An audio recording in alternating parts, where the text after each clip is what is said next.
Yeah. Yeah.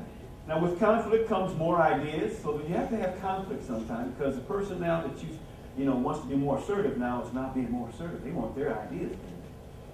So more ideas, right? It brings better ideas, better decisions, right? Members feeling a part of the team now. Because I wasn't assertive before, now I feel part of the team because you're listening to some of my ideas. And you put 2 through last month. So I'm feeling good about myself. I'm a part of this team, right? And the ability to cooperate. Right? All the time we're not going to be right. All my stuff's not going to get in. And that's just the way it is. Right?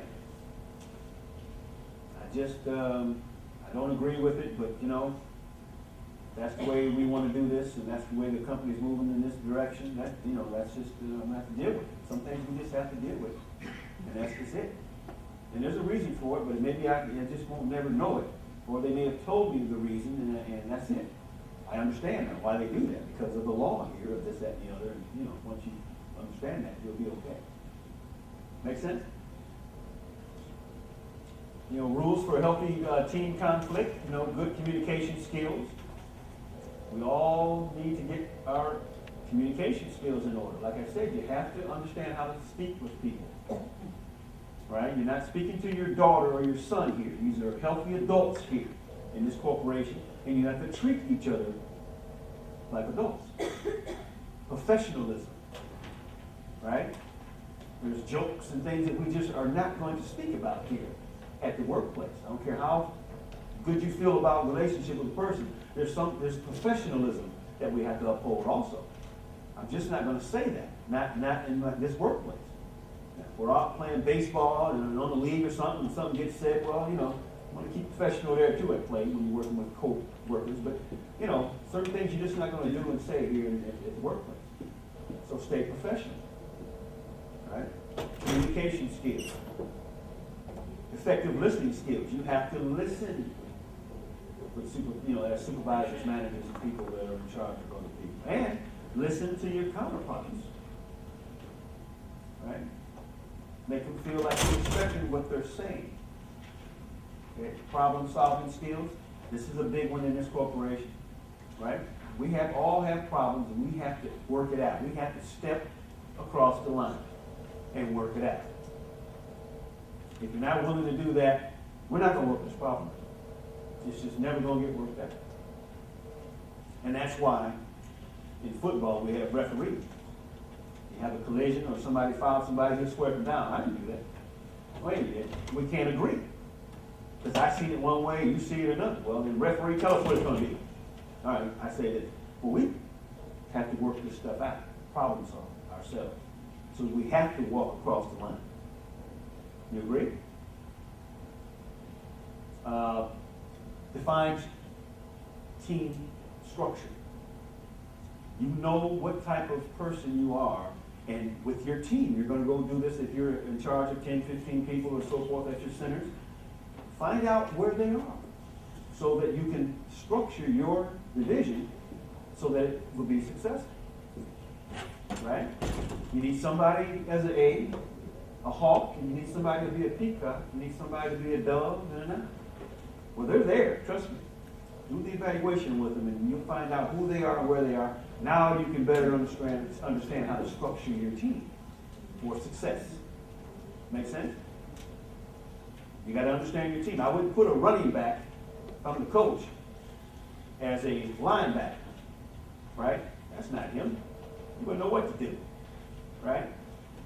Because he's an A and this one's a B.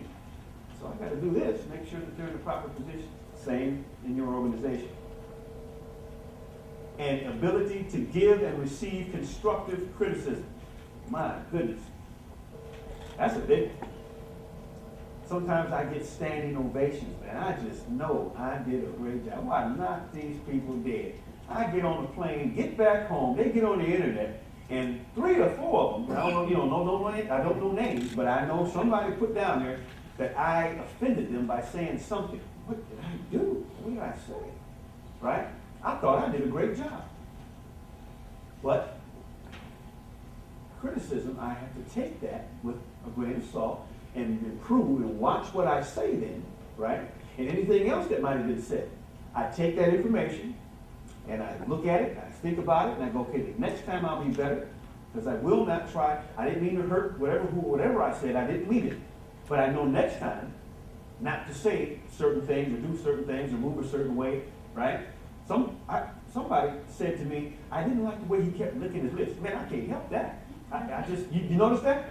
I keep this here with me because, I just get dry and I just have to do this, But yeah, they actually didn't like the way I lick my lips all the time. But I'm sorry, I'm going to try to work on it. Bob just here. Right? Hopefully I won't have to do it, so much, but I got to keep my lips moist. Right? But that offended somebody, so I tried to keep from licking my lips so much, so I put this chapstick on, and maybe I'll get through a half a morning with only 35 licks or something, Right? So constructive, criticism. I love it. Take it because it helps me.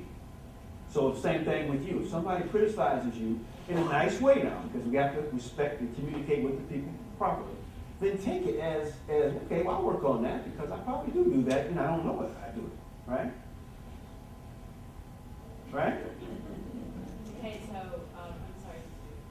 How would you do that constructive criticism In a, give it? you have to think before you speak, right? Okay, because I don't want to hurt this person, and I know they mean well. And now that we know And you know their personalities. You have to set it up. Think about it. Maybe instead of saying it today, go home tonight and think about how can I give her some constructive criticism right now? And think of a nice way to say it. I'm sure you all are bright young ladies and gentlemen here. Think of a nice way to say it. You can hold off until tomorrow. You don't have to blurt this out today. So what do you? No, wait till tomorrow. Think about it and come up with a nice constructive way to criticize. Right? And I guarantee you, they'll go, you're right. I do lick my lips. And I can work on that. And if I think about it.